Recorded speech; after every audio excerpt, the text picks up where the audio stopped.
सोलापुर में केंद्रीय मंत्री नितिन गडकरी ने तुकाराम महाराज पालकी मार्ग के कार्य की समीक्षा की। उन्होंने बताया कि पालकी मार्ग का लगभग 80% काम पूरा हो चुका है और बाकी मांगों पर भी विचार जारी है। गडकरी ने कहा कि दिसंबर तक परियोजना का काम पूरा होकर लिया जाएगा और अगले वर्ष जनवरी में इसका उद्घाटन किया जाएगा। वहीं पेट्रोल की बढ़ती कीमतों के सवाल पर उन्होंने टिप्पणी करने से बचते हुए कोई जवाब नहीं दिया।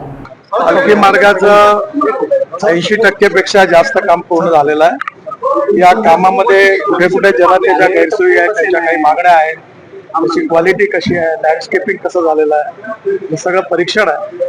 आज तुकाराम महाराज पालखी मार्गाचा आहे, दोन्हीचे सगळे रिपोर्ट केलेले आहेत आणि याच्यामध्ये काही ठिकाणी काल नवीन कामे घोषित केले आहेत, त्या सुधारणा करायच्या आहेत। साधारणतः डिसेंबर पर्यंत हा पूर्ण 100% पूर्ण करून याचं पुढच्या वर्षाच्या जानेवारीच्या याच्यात उद्घाटन करायचं असा प्रयत्न आहे।